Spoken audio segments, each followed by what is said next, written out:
Hello, everybody, and thank you for tuning in to the Stuff I Heard podcast. This is your host, Josh Peak, and today happens to be Saturday, the 25th of July, 2020.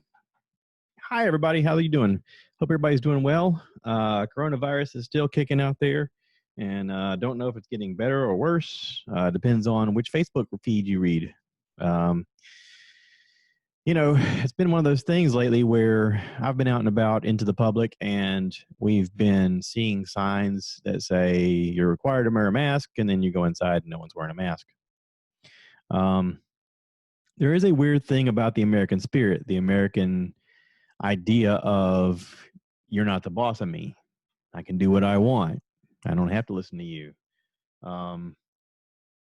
Maybe it is the rebellion that we had years ago, where we were British controlled and we said we don't want that, or where groups of people left their countries on a ship headed out into the unknown for the hopes that there's a new world, quote unquote, just to get away from the situation they were in. And maybe that's our fascination with history. Maybe that's our fascination with watching how our country's developed and coming up with our own conspiracy theories and our own ideas about the past and about how things have developed. This morning I listened to a Joe Rogan podcast where he's interviewing Oliver Stone, and there's a lot of discussion about Oliver's obviously first big hit, Platoon, about his time in Vietnam, about how he made the movie really similar to things that he saw. He did amp it up a little bit with, extra bombs going off and stuff like that, but he wanted to show a realistic version of how things could go terribly wrong. He talked about getting young actors from different areas of the globe.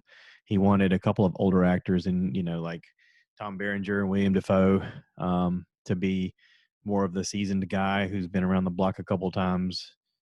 And he wanted to show a little bit of everyone's personalities meshing together to try and accomplish the same goals. And in that, there's also the discussion of during Vietnam, Martin Luther King Jr. was killed, and a lot of the black servicemen at the time felt as though their country had betrayed them in a lot of ways. And I don't know if I talked about this, but I watched Spike Lee's The Five Bloods on Netflix. Great movie. Basically, these five guys had gone to Vietnam. They'd fought together. They were a group of guys that were best friends. They went through a lot together. One of the main characters I recognized, and I had to look him up to make sure I was looking at the right guy, is the guy that played the Black Panther. I don't know his name. I'm sorry. I didn't actually do the research on this. I'm just kind of talking off the top of my head. But the story was very interesting in the fact that during their combat session, they come upon a treasure of gold, and one of their main guys in their group dies, and they bury him supposedly near the gold, and they bury the gold there thinking, we can't get this out of here because they're in the middle of a combat thing and they're getting airlifted out of there, but they want to come back one day for the gold and for their brother. And they come back in what's supposed to be like present day time, and they're in different stages of PTSD. Some of them are, drinking their way to oblivion. Some of them are having psychotic breaks where they're haunted by images of their past. Some of them are, trying to move forward with their life, and maybe succeeding, maybe failing, maybe feeling like they didn't live up to their potential while they were serving. It's an interesting conversation in the fact that,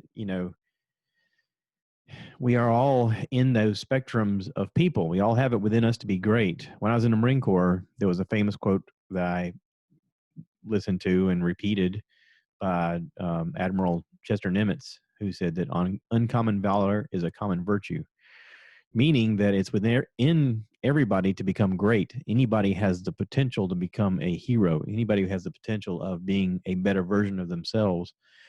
And it can be common that everyone rises to the occasion when needed.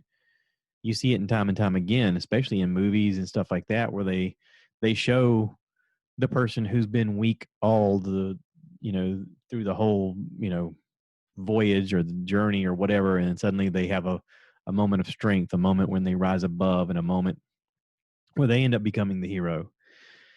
And everyone has that potential. But here's the thing is, like, potential is one thing, but to actuate it and to become it and to do it is something else. I mean, that takes effort, it takes skill, it takes skill's the wrong word. It's not skill. It takes action. So we all have it within ourselves to do something great. We just have to act on it. So, I hear that, and it's in my brain, and also in the leadership traits, know yourself and seek self-improvement. Well, where is your weakness? Where is the thing you need to work on? What is the thing you want to overcome? What is the thing that has held you back? Is there something within yourself that you're going, yeah, things are pretty great, except I wish I could work on this one thing. This is where my insecurities are. This is where my faults are. This is something I don't do well. And I've worked with lots and lots of people over the years, and we get into those conversations, and used to be that running was what I felt the weakest at. I was not a good runner. I didn't have the cardio. And in the Marine Corps, I made it one of my strengths. I got up early in the morning and I ran on a daily basis, and I ran a lot. And I didn't like running. I hated running, which is why I don't run now. I mean, I'm 46 now, and I'd rather not run if I don't have to. To me, I've already slayed that dragon. I've already overcome that obstacle. It was also tied to what I considered extreme work. It was the thing I hated, but I did it to become a better person. And once I accomplished the thing I wanted to accomplish, I thought, okay, I don't really need to accomplish this anymore. I've done it. There's no question mark in my brain of what I can overcome as far as that goes. But I had other question marks and other dragons to slay and other things to accomplish. So I focused myself towards those things. But that's just the way my brain is wired. And not everybody is that way. There's a lot of people who just want to exist. They just want to eat Hot Pockets and watch Netflix and do the bare minimum. And I mean, I had the potential to be that. I was that for a long time, up until I found out I was going to be a dad. I was 20 years old and found out I was going to be a dad. I was transitioning from my life of boredom, my life of content, my life of doing the bare minimum to survive, doing whatever I wanted, the quote unquote freedom of, work when I want to work, make the money I want to make, split rent with a couple of guys or guy and a girl or whatever the situation was, and just enjoy life to a point. But as much as I thought I was doing at the time, I get my tax returns now and I look at it and I go, wow, I wasn't making $20,000 then. And I got a question, what was I doing with my life? I mean, yes, I was working 7 days a week. Yes, I had a girlfriend at the time. Was it a great scenario? No. Was I living up to my potential? Absolutely not. Was I happier then? I don't think so. I got in a discussion this past week with someone about what makes you happy. What is the thing that you wish you could do for a living that made you happy? And I don't know the answer to that, honestly. I really don't know the answer to that. For years, the thing that I've did for money was the thing that I could find, whatever it was that was available. I had to look at my own strengths and go, okay, what am I capable of? I'm strong. I can follow orders. I follow through with things. Okay, check, check, check. I have a sense of responsibility and security about me. So I know kind of what to look for. I know how to be cautious in certain situations. I know how to talk to people. I'm a good listener. But I never had the freedom, I guess you'd say, of going, I wonder what I want to be when I grow up. Every time I would ask myself that, I could just, you might as well swirl my eyes around in circles and go, I have no idea. I mean, I still have no idea. I'm 46 years old. I still don't know what I want to be when I grow up. That's one of the reasons I ask people all the time. So, what do you want to be when you grow up? Because I think somewhere along the way, someone's going to have a really good idea, and I'll be like, that sounds like fun. So let's do that. But up until this, I've just done whatever I have to do. Now, I work for an organization now that pays me well to do the job that I do, and um, I work with lots of guys who there's not one person there. If you asked them when they were children, hey, what do you want to be when you grow up? And they would say this job. But when you have a family and you got to take care of them, you do whatever you have to do to pay the bills. And that's just what it is. So Hollywood has sold us on this idea that you got to love what you do. You don't have to love what you do. You just have to do what you do. I think the goal is to find what it is you like outside of your job. I think you're supposed to do your job and then have a hobby that you enjoy.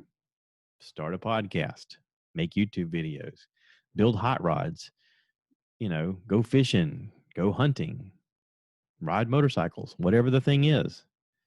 I had a conversation with a guy recently about how he grew up in a really rough situation where he, for whatever reason, got involved with gangs. And he's like, there was no reason for me to be involved in gangs. I grew up in a nice home with parents who loved me, and we never hurt for anything.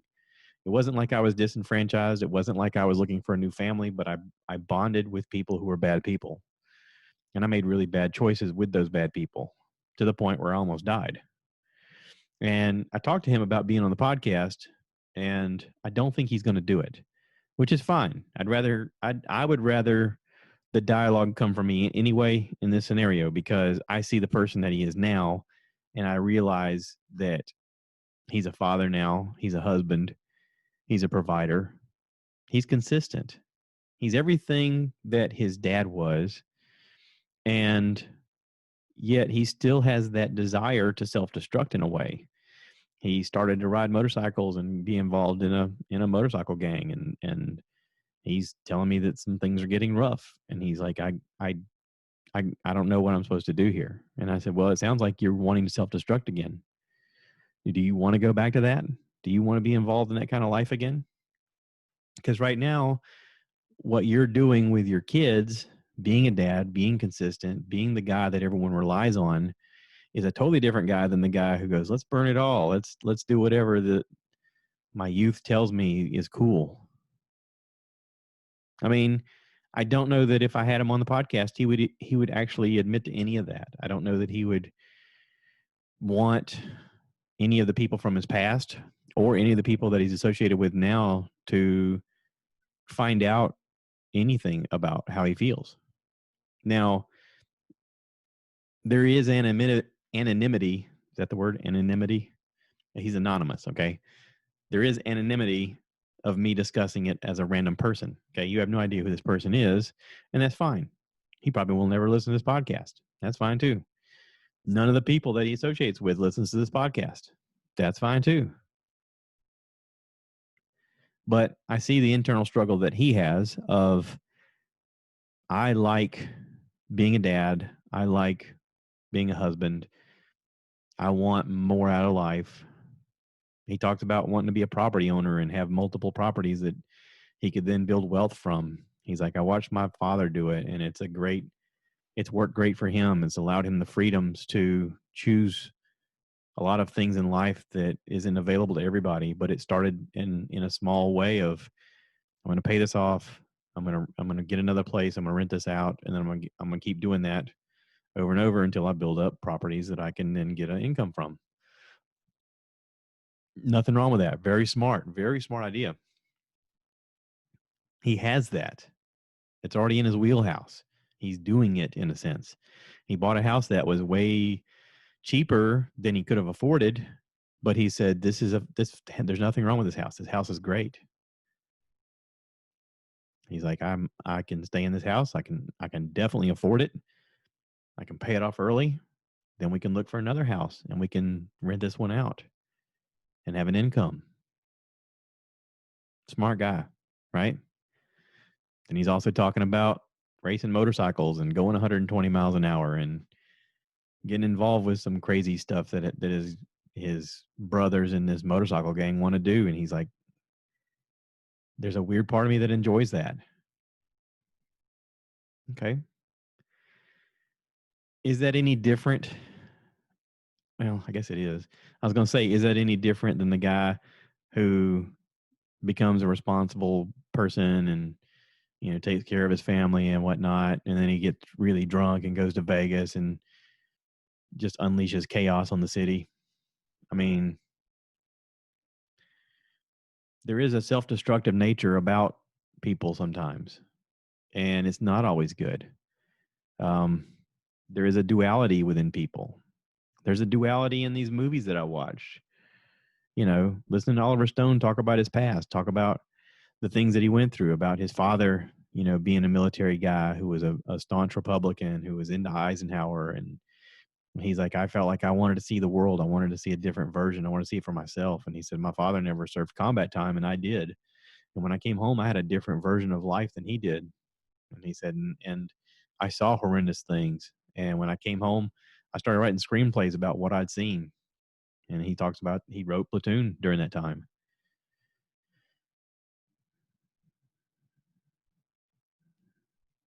I think as a storyteller, Oliver Stone did a great job. I mean, he has definitely shown us versions of our own lives that maybe the train left the tracks. Maybe people who were supposed to be good people did really poor things, made really bad decisions. And I know lots of really good people who've made really bad decisions. I'm one of them. I'll admit it. I'm a good person, but at times I make really terrible decisions. Now, my goal, me personally, my goal is the older I get, I make less poor decisions because it affects other people, and I don't want to affect other people. I respect people too much. There are people around me who depend on me. And if I make a poor decision, it affects their life. So it's on my shoulders. I mean, there are times where I want to hit the accelerator and go real fast. There are times where I want to jump off the thing that's really high and let the consequences lay where they may as I have fun jumping into whatever, a lake, a river, whatever. But I don't know what's on the bottom. I don't know what's in there. I don't know how it's going to affect me. I don't know if I can get hurt.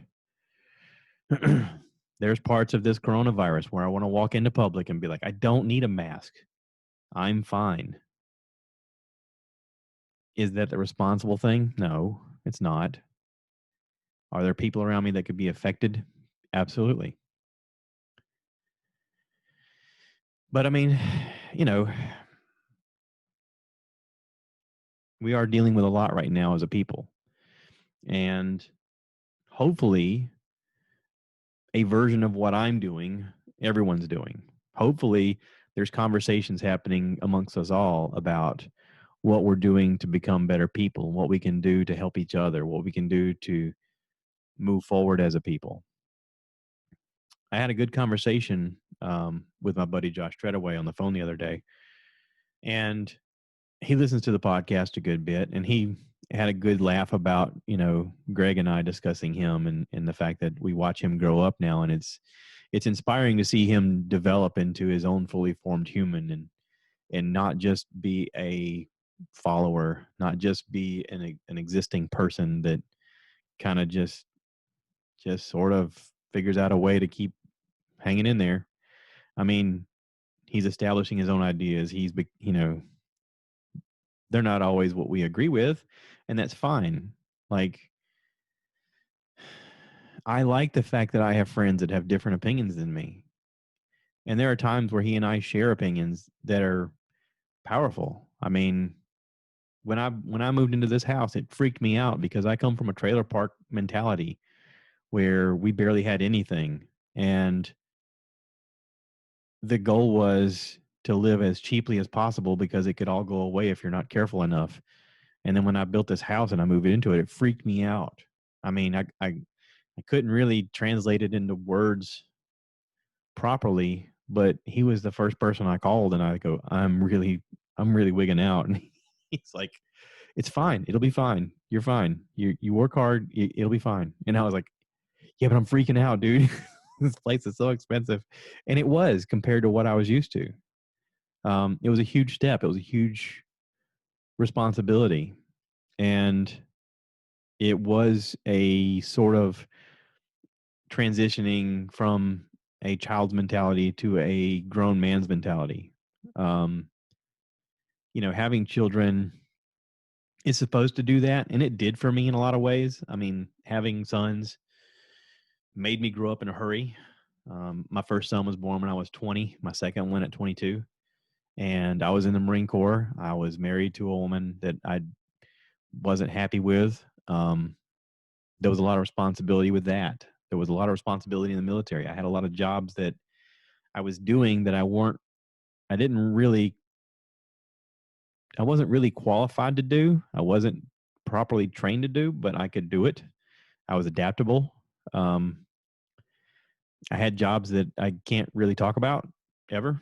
Um, not that there was any violence involved. I actually got really lucky when that comes to play, because it was during sort of a transitionary period between Desert Storm, Desert Shield, and Somalia. So I didn't have to go anywhere and fight anybody. Nobody died. But there were things that I was involved with that I can't talk about, on here, at least.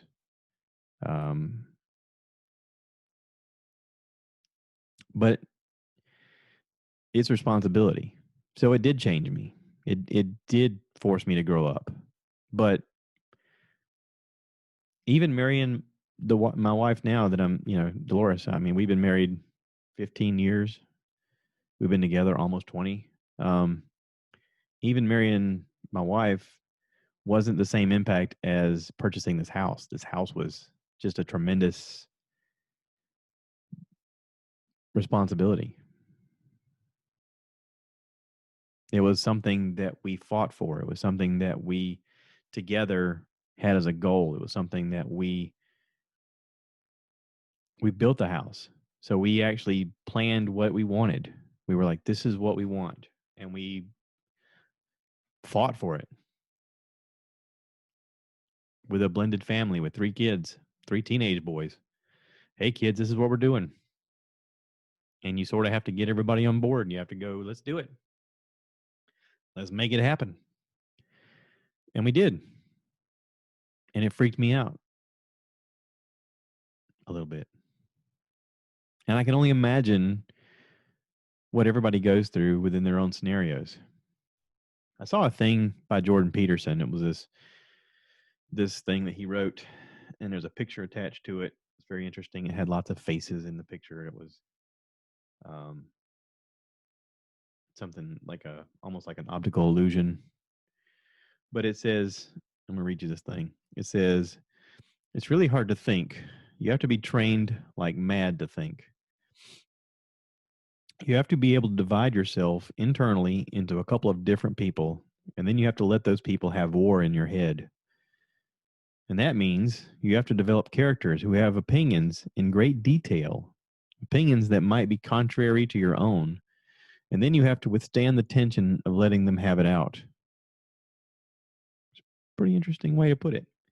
I've said this before, like if you had an internal dialogue, you have to somehow have different forms of opinions and then debate each other. This is one of the things I like about comedians, is a lot of times comedians, not just the shock ones, I mean, like thinking comedians, like Dave Chappelle, like Bill Burr, Joe Rogan. Let's argue a point, and then let's argue the opposite point. Bill Burr, during his last special, he goes, listen, this is unpopular opinions, but let's talk about it. You guys aren't going to like this, but let's talk about it. Dave Chappelle did it too in his Sticks and Stones special. He's like, listen, this is ridiculous. I get it. I get this is an unpopular way to think. But let's talk about it. Let's find the funny in it. Sometimes you have to force yourself to think outside the box in order to then find out what your idea is. You have to make yourself think in ways you wouldn't normally think just to find out who you are, what your opinion is. I'm always hesitant of people who just parrot other people's stuff. I'm always leery of someone who just gets on board. Like right now, we have an election going on between Democrats and Republicans, and that's the only two people that are allowed to play, the red party and the blue party. We don't even have to call them Democrats and Republicans. We can just call them Team A and Team B. Doesn't matter. Doesn't matter which is which. The fact that there's only two choices is stupid. In your own brain, could you come up with more than two ways to look at a thing? I mean, seriously. And do you like being told that if you believe in one thing, you have to believe in everything that person believes? I don't. I don't know if that's human spirit or if that's American spirit. I mean,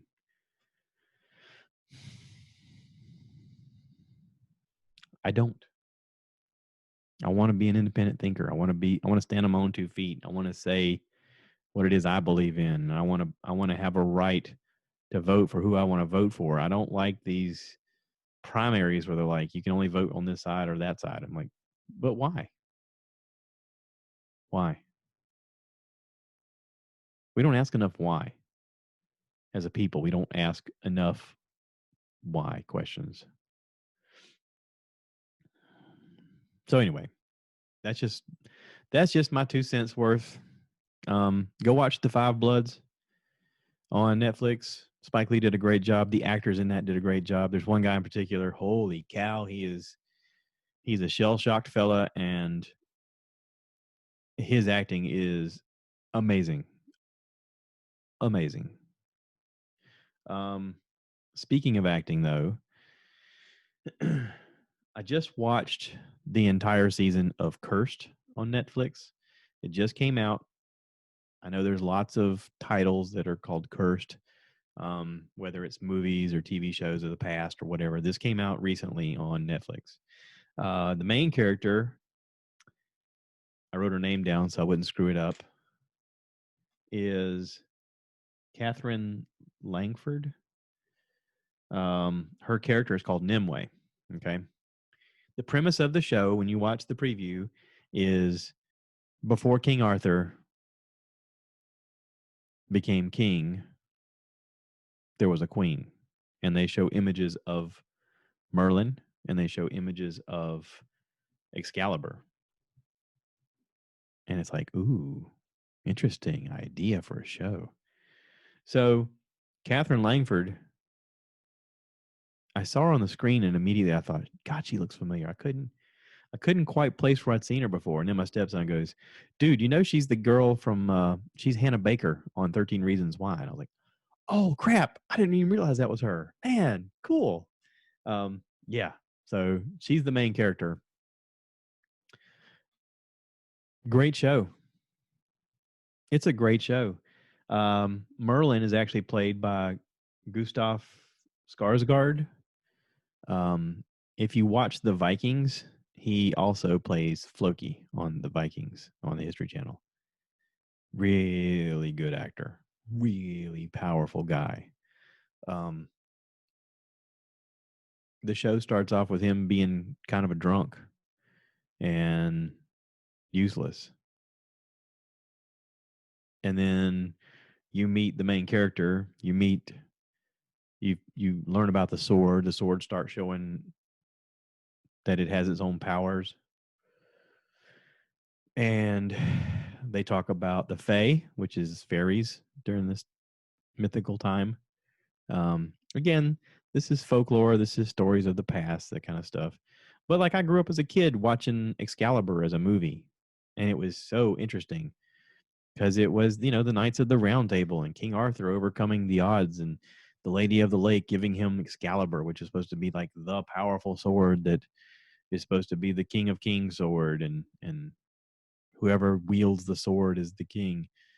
The sword's supposed to be in the stone. You get the sword in the stone stories where no one can pull the sword out of the stone except the one true king.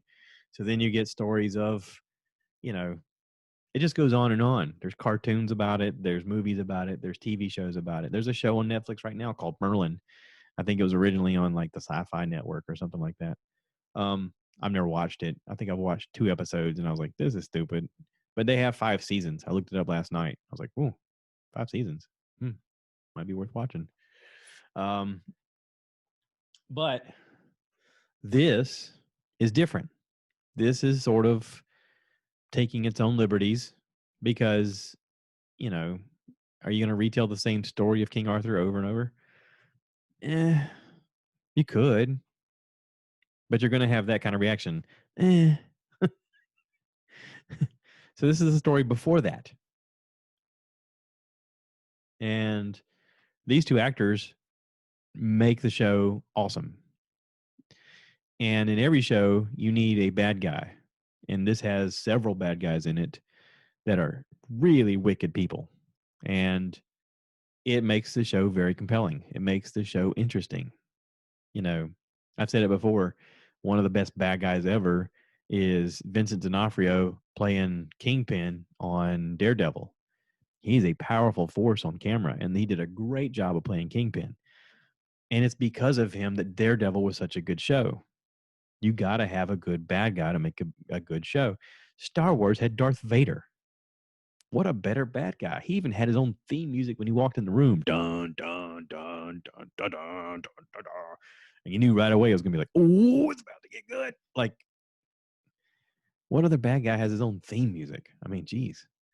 But this is good. This has several bad guys in it that as soon as you see him on the screen, you're like, oh, crap, it's about to get really rough. And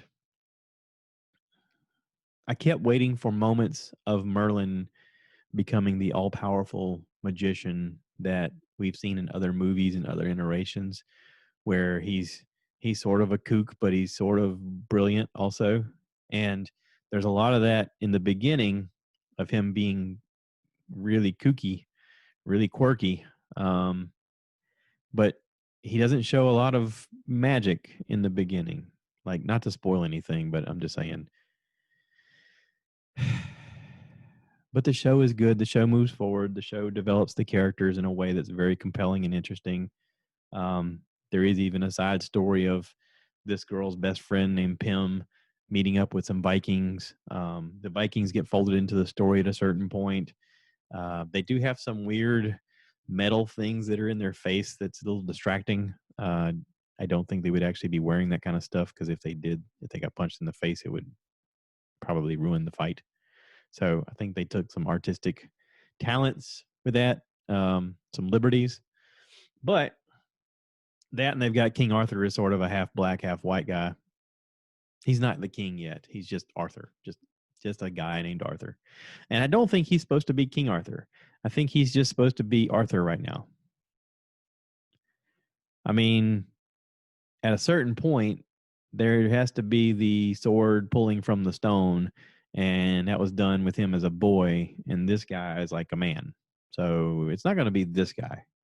But maybe he has a kid named Arthur, and then that kid is I don't know. Because, you name your kid, so-and-so Junior or so-and-so the second. Maybe he's Arthur the second. Maybe that's how they'll write it. I don't know. I'm interested to see what they're going to do. The ending episode, there's a lot packed into the last episode. There's 10 episodes in the season. They're about an hour long, close to it, not a full hour. But the ending is tremendous. The final episode, I had to go back and rewatch part of it like 3 and 4 times just because it was so beautifully done.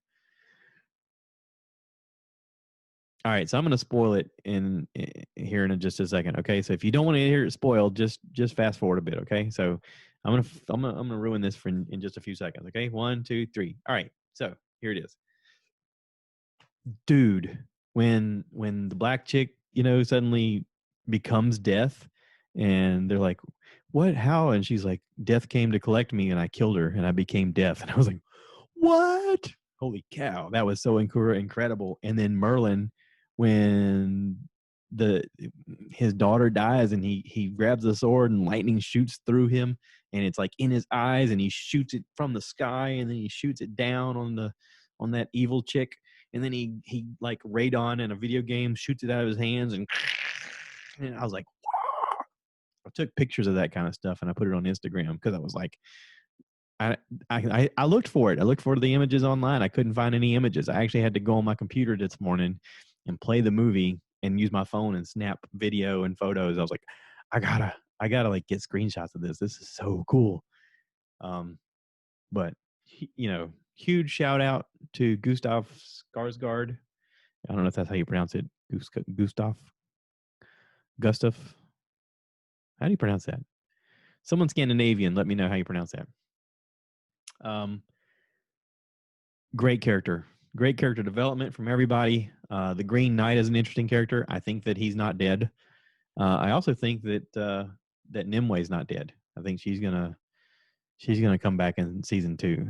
I think that the evil chick, that's still a really short chick, I think she has powers that maybe we don't see yet. I think this is this kicking off point of it being like accelerated, just off to the races. And now Merlin has the sword and he has death. This is going to be good. This is good. This is good so far. I'm excited. We've had 2 really good shows back to back, Warrior Nun and this. This is incredible. Next weekend, Umbrella Academy, the 2nd season comes out. So looking forward to that. Lots of good stuff, man. Good shows being made. Thank goodness. I'd be so bored without it. So anyway, if you guys fast forward, this is where you can go back to normal. Thank you to everybody who subscribes and sticks with me and gives me pointers and tells me that my sound quality is terrible. And on the outside episode where I was at the beach, I'm going to work on this kind of stuff. I want to do more of that kind of stuff, but I will improve the quality of the sound. I'm going to order some more equipment. The hard part is finding the reviews on what actually works the way I want it to work. YouTube is a source, but not everybody does things the way you would do them or the way I would do them, if you know what I mean. So you sort of have to go out on your own and try things and go, let's see what happens. So that's what I did. When I used the iPad outside, I was just experimenting. I was like, let's see how it works. I thought the video looked fine, but the sound was horrible. Now, I could have probably done something different if I'd used like a lavalier mic, but even then it would have picked up the surf sound. So I don't know. I'm going to figure it out though. Okay. That's my promise to you. I'm going to figure it out. So stick around, see what happens, be part of the conversation. If you guys like what I talked about today, if you guys want to talk more about it, let me know. Go check out Joe Rogan's podcast with Oliver Stone. Very cool interview. I had no idea that he did Scarface. I watched Scarface a lot as a kid. I had no idea that he did Scarface. I watched Scarface a lot in the Marine Corps. So, I mean, as a kid, maybe I watched it once or twice. In the Marine Corps, we watched it 50 times. 50 times. Yeah. That and Blood In, Blood Out and American Me. Of course, I was serving with a lot of Latino guys from Mexico. But, gangster movies. Watching it with a bunch of disenfranchised guys who were wanting to be part of something. And we were. Somebody asked me the other day, they said, do you miss it? I said, no. And yes. I don't miss the fact that they owned me and could tell me to do anything and I had to do it. I do miss the brotherhood. Now, I got to think that my situation is different than the guy I was talking to you about earlier in the motorcycle group. I don't feel like I need to be in a group like that anymore. I read it once that someone had said, I forget who it was, maybe it was Ronald Reagan, who said that most men go their entire lives never feeling they belong. Marines never question that, never have that problem or something like that. Some version of that is what he said. And I was only in for 4 years, but I do feel that way.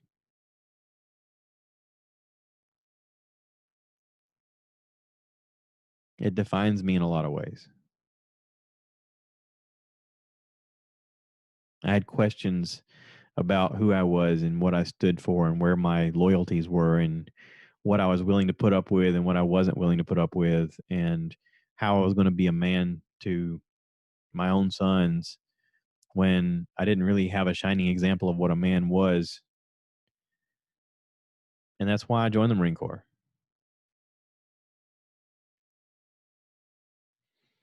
And those questions were answered,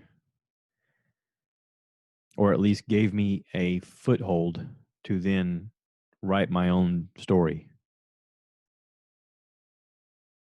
And I worry about my own kids. I worry about their version of their own story. Are they living up to their potential? Are they challenging themselves to think outside the box? Are they challenging themselves to be better men? I don't know.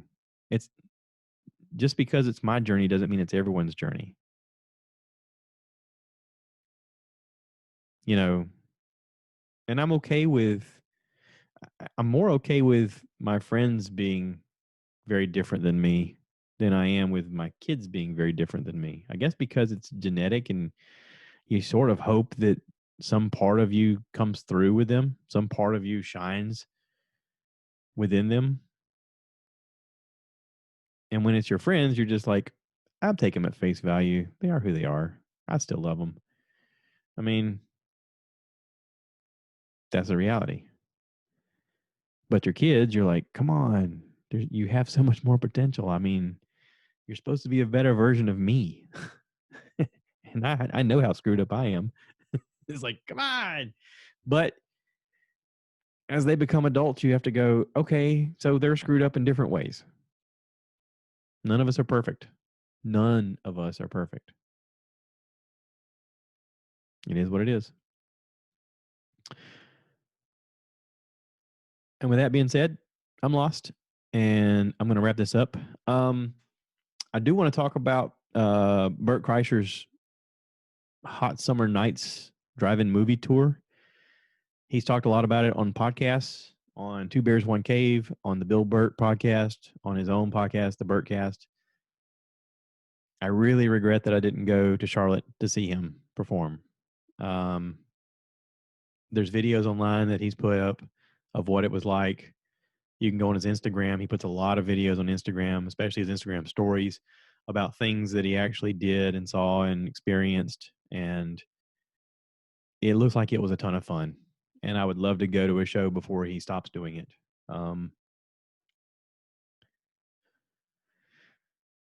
It's important that we support one another, support local businesses, support businesses you like if you have the opportunity. If you're struggling, listen, I get it. Maybe it's the time to lean on each other and offer a hand and say, hey, do you need help? We're going through our own stuff right now, and many of you are too. I have faith that we'll get through it. I had a conversation with someone recently, and he was saying that when everything turned bad, he went out and got a gun, and he's like, I've never had a gun before, but I went out and got a gun because I was scared for my family. And I was thinking, yeah, but you're broke. Like, who's going to break into your house? You got nothing. You got nothing. But now you got a gun. Okay. If it makes you feel better.